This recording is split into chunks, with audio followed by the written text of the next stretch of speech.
أعوذ بالله من الشيطان الرجيم بسم الله الرحمن الرحيم إن الله وملائكته يصلون على النبي يا أيها الذين آمنوا صلوا عليه وسلموا تسليما اللهم صل على سيدنا ونبينا مولانا محمد وعلى آل سيدنا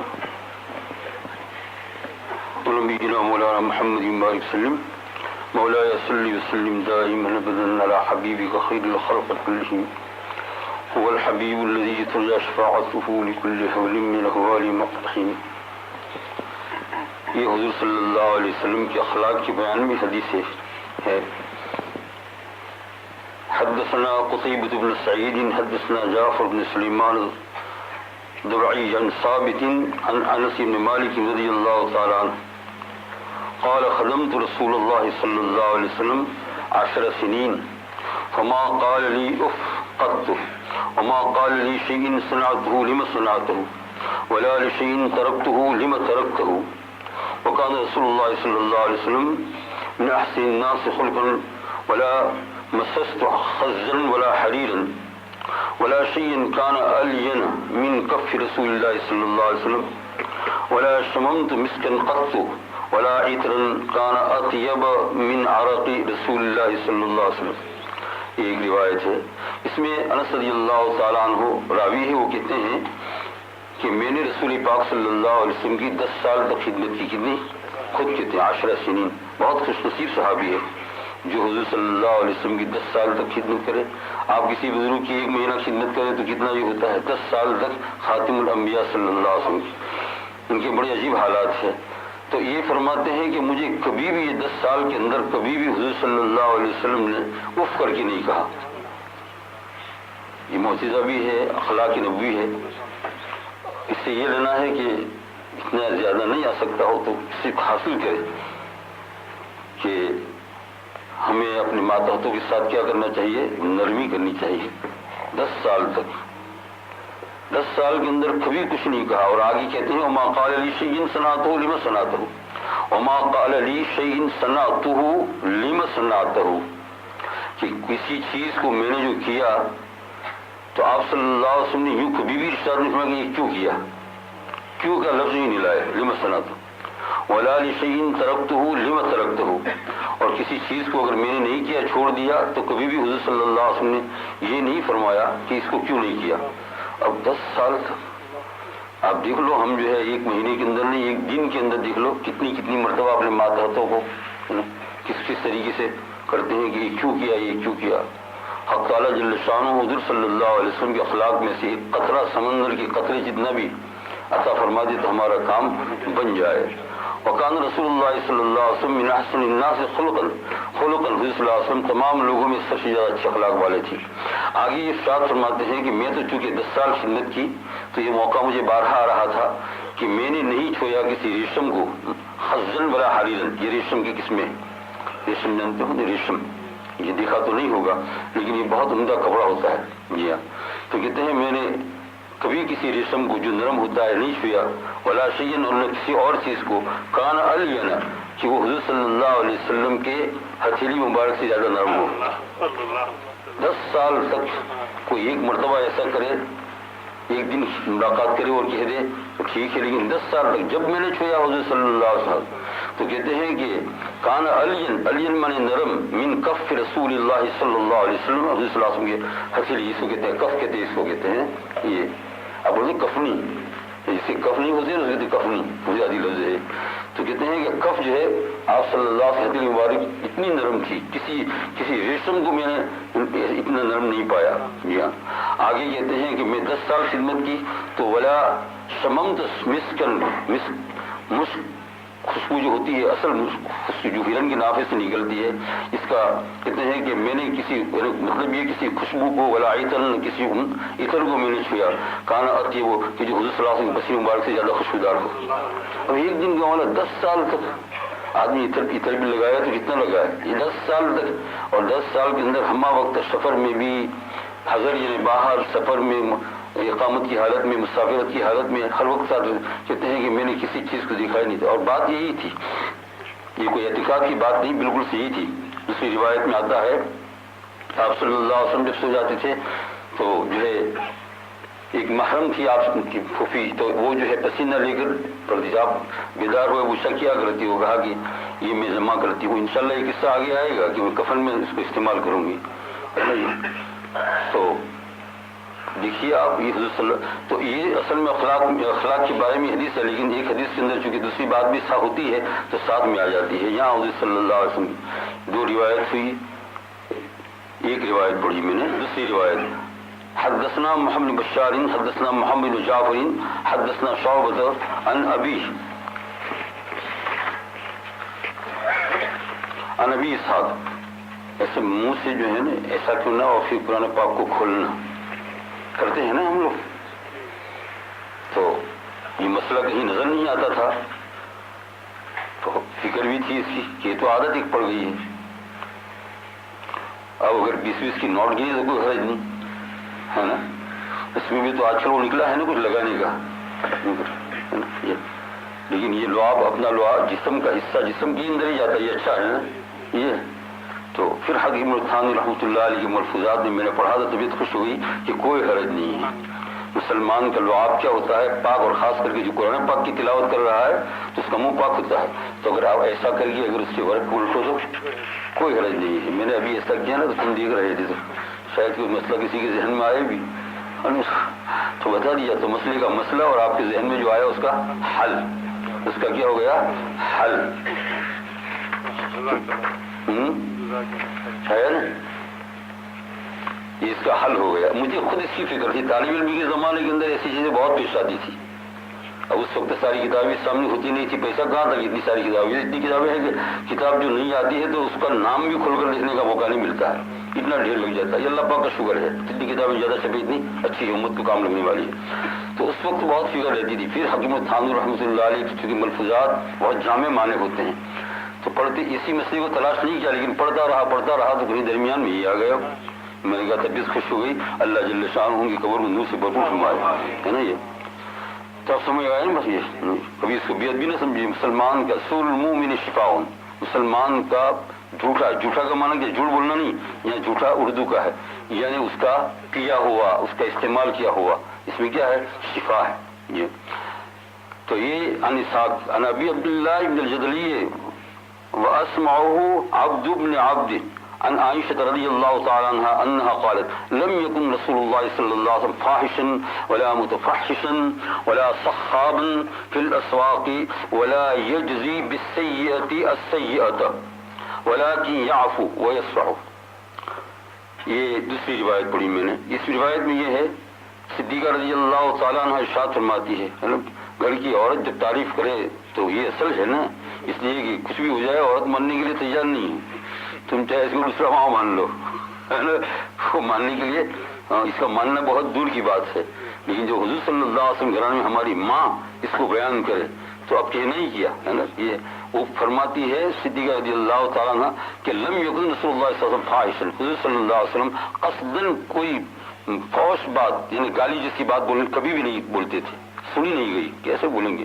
ولا متحشن، فوش جو بعض لوگوں کی عادت ہوتی ہے کہ وہ ہر وقت جو ہے ایسا بولتے ہیں بھائی اس کو نہیں کرنا چاہیے، اس عادت کو سدھارنا چاہیے، ہے نا. اور ہمارے فقہا نے بہت سارا لگا عادت ہی ایسی پڑ جاتی ہے، جیسے کوئی چاہ رہا کہ او گجوڑا کہیں چالو، یہ عادت پڑ گئی ہے کیسی. وہ سمجھتے ہیں مذاق کرتا ہوں، مذاق نہیں ہے یہ کیا ہے؟ فوج وہ ہے نا، یہ سمجھے نا. جیسے ہم لوگ ہے نا ولا صخابا فی الاسواق، اسواق کہتے ہیں بازار کو، سوق مانے ایک بازار، اسواق بہت.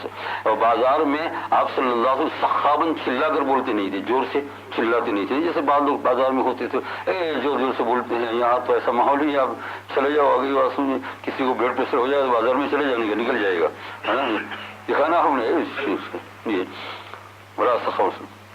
اور یہی سے وہ مسئلہ بھی نکلتا ہے کہ گاڑی کا ہارن بار بار بلا ضرورت بجانا نہیں چاہیے. اگر کوئی سویا ہے، کوئی کیا ہے نا یہ، بلکہ اس کی قانون ہونا چاہیے، جب ضرورت ہو تو ہی اس کو استعمال کرے. جب ضرورت ہو، مثلا دیکھا کہ کوئی سامنے آ رہا ہے، کسی کا ایکسیڈنٹ ہو جائے تو آپ نے لگا دیا.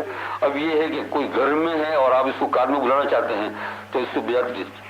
یہ میں ابھی جو ہے نا ہارن بجا رہا ہے ان کے، اور دوسرے پڑوس میں سویا ہوا ہے، وہ بیمار ہے، اس کو کینسر ہے، اس کو ٹی بی ہے، اس کا کیا حال ہے؟ کسی کی بد دعا لگ گئی تو کیا کر 2-4 پیٹ کا کام ہے کہ آپ ایک طرف پارکنگ کر لو اور پارکنگ کرنے کے بعد اس کے دروازے کو جا کر نوک کرو تو خود اسی کو بلانا ہے نا. اب اسی کو بلانا ہے تو سارے محلے والوں کو کیوں بلاتے ہو؟ سارے محلے والوں کو یہاں سے سخاب فی الاسواق بازار کے اندر چلانا نہیں چاہیے. اور یہ بھی عام راستہ بھی بازار جیسا ہی ہے، اس میں لوگوں کو تکلیف ہوتی ہے. حضور صلی اللہ علیہ وسلم کی یہ عادت قطعی نہیں تھی. اور آگے فرمایا ولا یزنی، صدیقہ فرماتی ہے آپ برائی کا بدلہ برائی سے نہیں دیتے تھے بلکہ معاف کر دیتے تھے. ولکن یعفو ویصفح، اور درگزر فرماتے تھے. برائی کا بدلہ کبھی برائی کے ساتھ نہیں دیا. جی ہاں. بدیرہ بدی سہل باس جزا، اگر مرد احسن علام النساء، شادی تصوف کا ہیرو، فن تصوف کا ہے نا، انہی کی کتابوں سے جو ہے کچھ سیکھا ہے.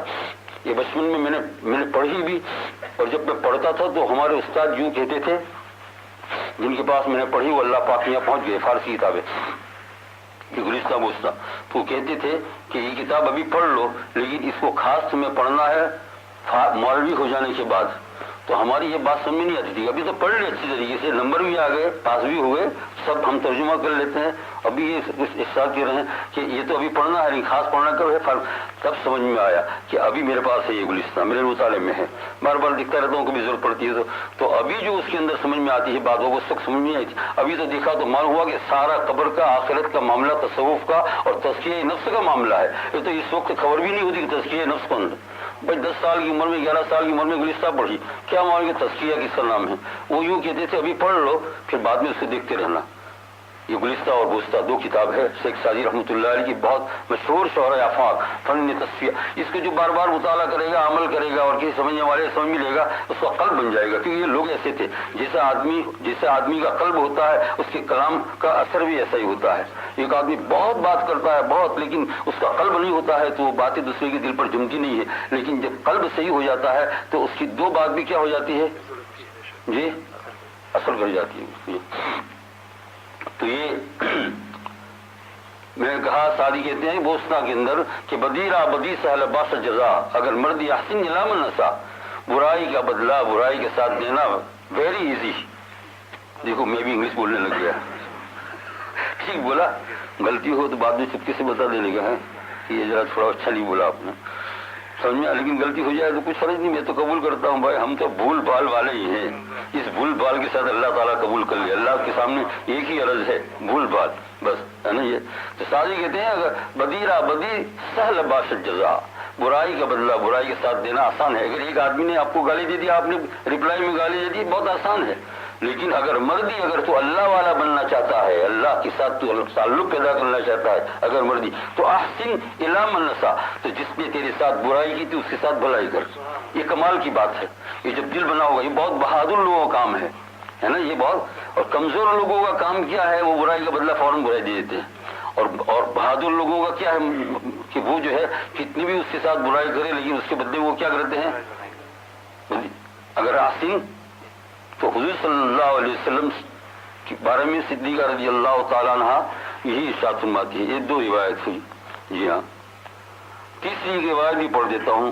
حدثنا ہارون اسحاق ابن الحمدانی حدثنا عبد هشام بن عروة نبی عن عائشہ رضی اللہ تعالیٰ عنہ، یہ بھی صدیقہ رضی اللہ تعالیٰ سے روایت ہے. قالت ما ضرب رسول اللہ صلی اللہ علیہ وسلم بيده شيئا قط الا ان يجاهد في سبيل الله ولا ضرب خادما ولا امرأة.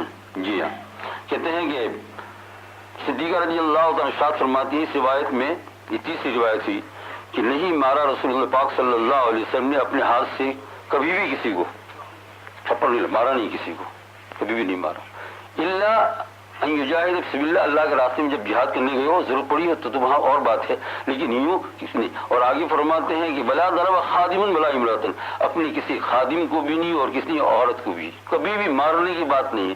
جو لوگ عورتوں کو مارتے ہیں وہ تھوڑے سے بزدل ہوتے ہیں، سمجھے. عورتوں کو کیا مارنا، ابھی تم بلی کو پکڑو اور بلی کو پکڑ کر پھر مارو تو پھر اس میں کیا بہادری ہوئی.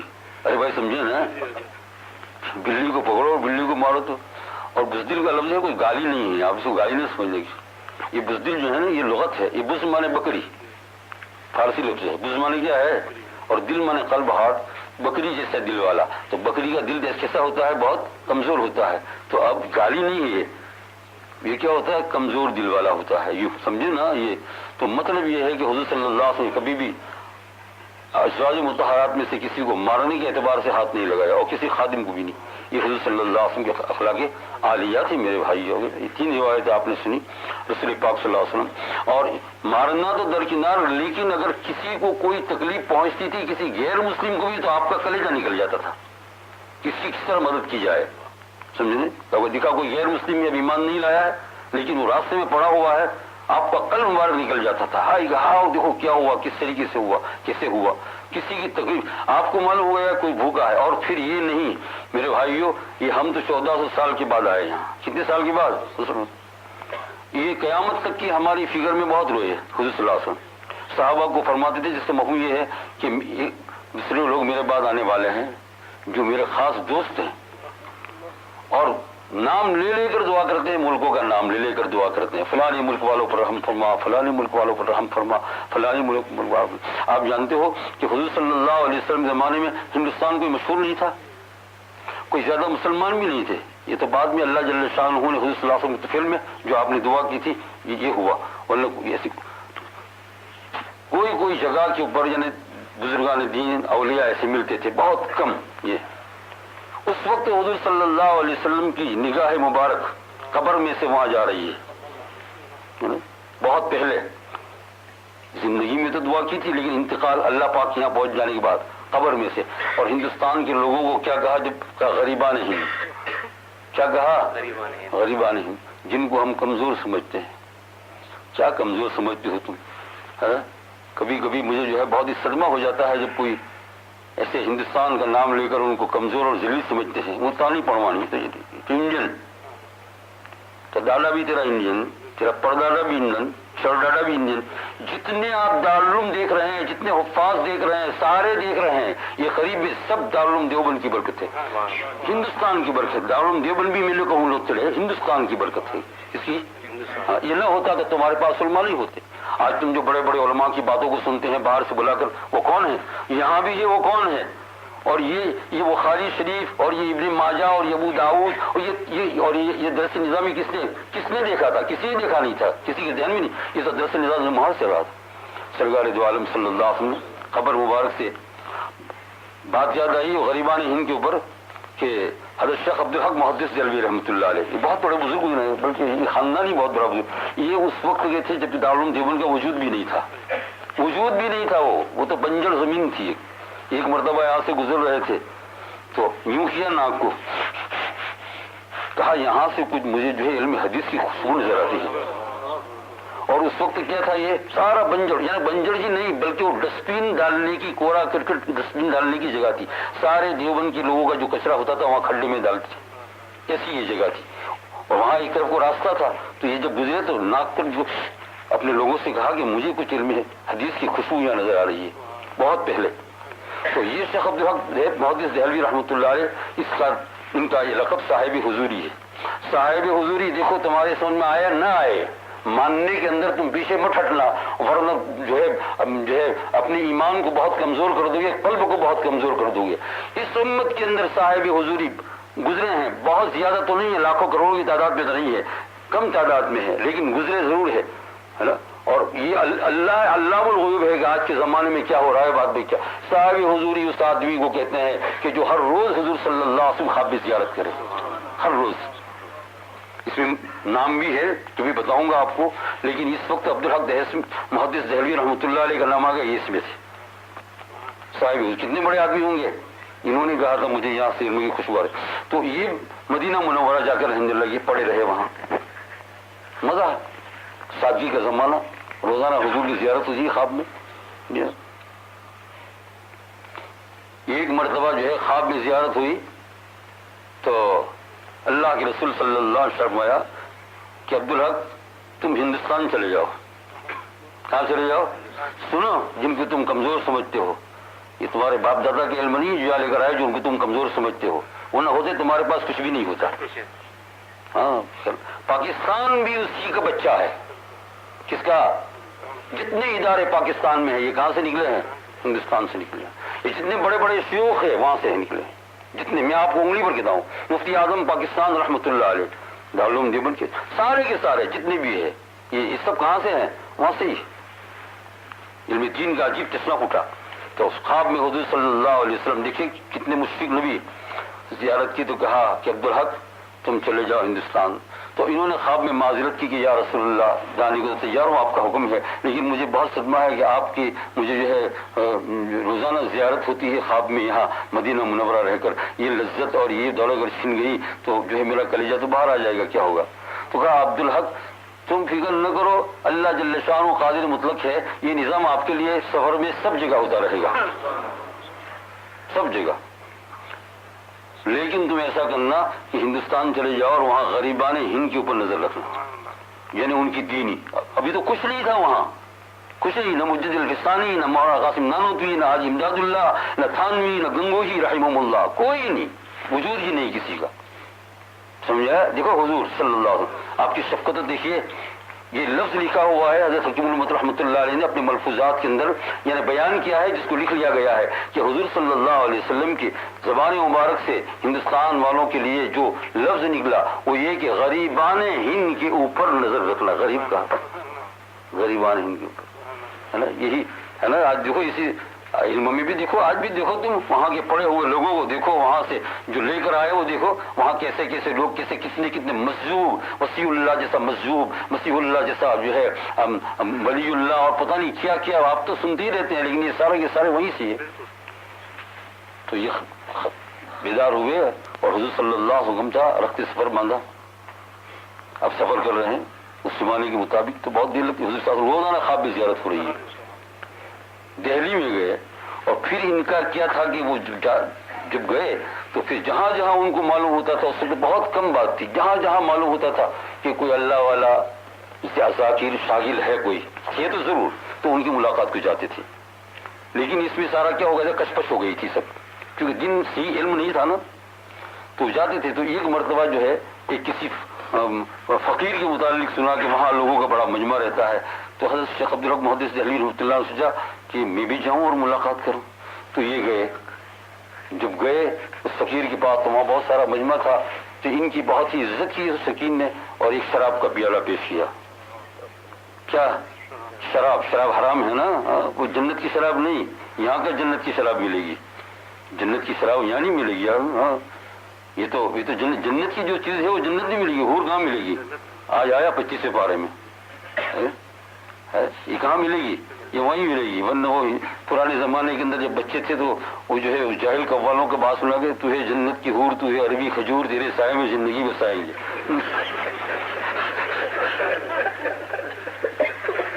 یہاں کہیں حور ملے گی؟ آج 25 پارے میں آیا یہ سارا سورہ واقعہ میں، یہ کہاں ملے گا؟ وہاں تو شراب جو جنت کی شراب ہے وہ تو خوشبودار ہے، سمجھے نا. تو وہ پیش کی شراب. تو شیخ نے کہا یہ تو شراب ہے. تو کہا ہاں. کہا پی لو. کہا حرام ہے. کہا کچھ بھی ہو بس تمہیں پینا پڑے گا. کہا میں نہیں پیوں گا. کہا تمہیں پچھتانا پڑے گا. کہا کہ جو آدمی حرام کو چھوڑتا ہے وہ کبھی نہیں پچھتاتا ہے. یہ ہے. وہاں سے پھر شیخ اپنے مقام پر چلے گئے. رات کو حضور صلی اللہ علیہ وسلم کی زیارت میں ایسا ہوا کہ زیارت کے لیے گویا جا رہے ہیں تو آپ صلی اللہ علیہ وسلم صحابہ کے مجموعے کو لے کر بیٹھے ہوئے ہیں اور یہ باہر ہے. تو جب جانے جا رہے ہیں تو یہ فقیر وہاں کھڑا ہوا ہے. غور سے سننا، تمہیں بہت ساری چیزیں سے ملے گی. ایسی باتیں کبھی کبھی بیان کر دیتا ہوں ورنہ ہے نا. تو وہ جانے نہیں دیتا ہے آپ کو، دھکے دے دیتا ہے. ایسا کرتے کرتے آنکھ کھل گئی. تو شیخ عبدالحق محدث دہلوی کافی غور و فکر میں آ گئے. لیکن ایک بات تھی کہ شریعت اپنی جگہ پر ہے. ولی بن نہیں سکتا ہے جب تک کہ شریعت پر نہیں چلے، جب تک کہ گناہوں کو چھوڑے نہیں، جب تک ولی بن نہیں سکتا. پھر صبح ہوئی، پھر اس کے پاس گئے، پھر اس نے شراب کا پیالہ پیش کیا. کہا نہیں پیوں گا. کہا پینا پڑے گا ہے نا، نہیں تو پچھتا ہوگی. وہ رات کی بات کی طرف اشارہ کر دیا. کہا نہیں. وہی جواب دیا. پھر تیسرے دن خواب میں حضور صلی اللہ علیہ وسلم کی زیارت ہوئی، صحابہ کرام کی مجلس چل رہی ہے. تو آقا نامدار تاجدار مدینہ محمد صلی اللہ علیہ وسلم صحابہ کرام سے کہتے ہیں کہ 2 دن ہو گئے عبدالحق نظر نہیں آتا ہے، کدھر چلا گیا؟ ان کو یاد کر رہے ہیں. انہوں نے باہر سنا تو کہا یا رسول اللہ یہ آنے نہیں دیتا ہے. کہا کون؟ کہا یہاں کھڑا ہے. تو آپ صلی اللہ علیہ وسلم نے زور سے آواز لگائی اندر سے، اقصا یا کلب، یہ کتے ہٹ جا، یہ کتے ہٹ جا. اس کو کہا. چنانچہ راستہ صاف ہو گیا اور حضور صلی اللہ علیہ وسلم کی مجلس میں چلے گئے. زیارت ہوئی. اب صبح ہوئی. اب شیخ نے سوچا کہ اب میں جاؤں اس کے پاس ملاقات کے لیے کہ دیکھو کون پچھتاتا ہے. تو پچھتاتا ہے؟ میں پچھتاتا ہوں. تجھے تو کتا کہا. کیا کہا؟ اقصی یا کلب. کلب مانے کیا ہے؟ بڑے کاف سے قلب مانے ہارٹ اور چھوٹے کاف سے کلب مانے ہے نا. سورہ کہف میں وہ کلبہم باسط ذراعیہ بالوسید.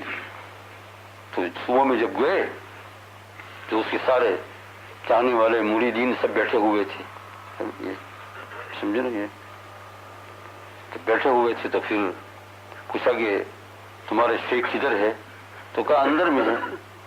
آج وہ نکلے نہیں ہیں، پتہ نہیں طبیعت کچھ ناساز ہو گئی ہے. بہت دیر تک بیٹھے پھر نکلے نہیں. تو کہا کہ اندر میں ہے. کہا ہے. کہا جاؤ دیکھو تو صحیح. تو وہ تو نہیں گئے، یہ خود چلے گئے. دیکھا تو کوئی نہیں ہے اندر میں. تو ان کو کہا اندر میں تو کوئی نہیں ہے. تو کہا تم نے اس کمرے سے کسی کو نکلتے ہوئے دیکھا؟ کہا صبح میں ہم نے جو ایک کتے کو نکلتے ہوئے دیکھا تھا. کلب کو. کس کو نکلتے دیکھا تھا؟ کتے کو. آپ نے دیکھا. یہ شیخ عبدالحق اور حضور صلی اللہ علیہ وسلم غریبان ہند پر نظر رکھنا. یہاں حضرت تھانوی رحمۃ اللہ علیہ سے چالو مجلس میں جب یہ چیز کو بیان کیا تو کسی نے سوال کر دیا حضرت سے کہ یہ آدمی اتنا نالائق، شرابی اور یہ شعبدہ باز جیسے جادوگر لوگ ہوتے ہیں، یہ وہاں تک پہنچے کیسا مجلس کے باہر؟ تو حکیم احمد تھانوی رحمۃ اللہ نے کیا بہترین جواب دیا. یہ انہی لوگوں کا کام ہے، یہ قطب ہے، یہ اولیاء ہے.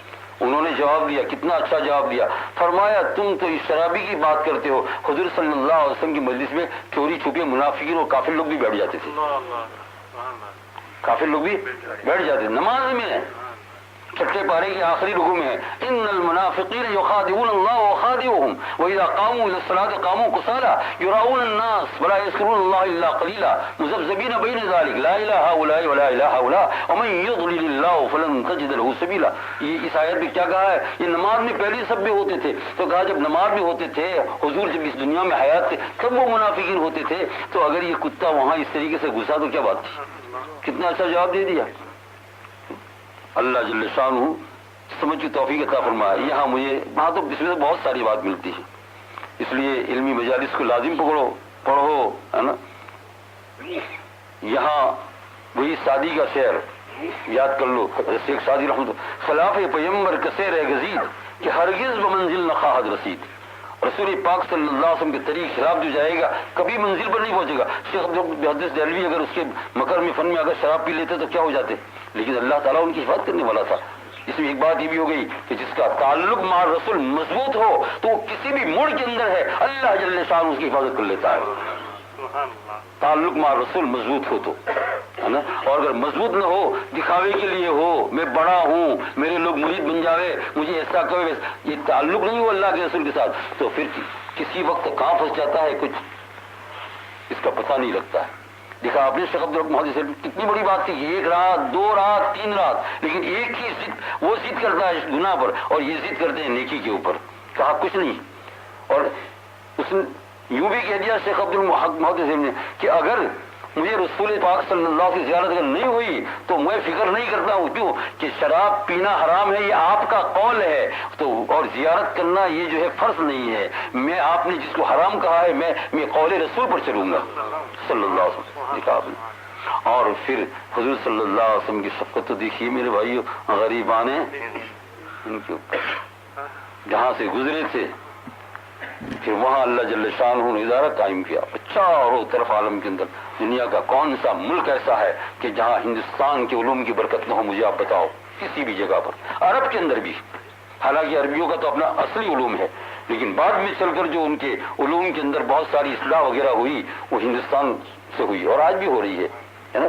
آج بھی ہو رہی ہے اور پہلے زمانہ ہوئی ہے کسی بھی ملک کے اندر ہے نا. یہاں پڑھنے والے طلبہ بھی سمجھتے ہیں کہ میں انگلینڈ کے اندر پڑھا ہوں اور ایسا ہوں اور کوئی بیچارہ ہندوستان سے کوئی عالم آ جائے اور اس کو کمزور سمجھے، یہ تمہاری جو ہے بہت ہی بد اخلاقی ہوگی، بہت بد اخلاقی ہوگی.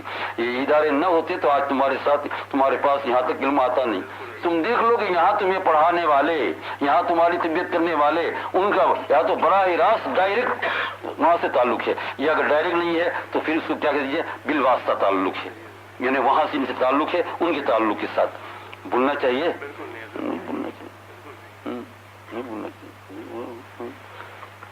اور پھر ایک بات یہ بھی کہہ دوں کہ تم ایسے فور نہیں کرو کہ وہ بڈھیاں جو ہے نا، بڈھیاں ہندوستان سے آئی ہے، بہت سارے تو بڈھے، اب ہم بھی تو اس میں سب میں داخل ہیں نا، بڈھیاں، ان کو آپ دیکھو، ان کا کلچر دیکھو، ان کے اخلاق دیکھو کتنے اچھے اور شاندار ہے۔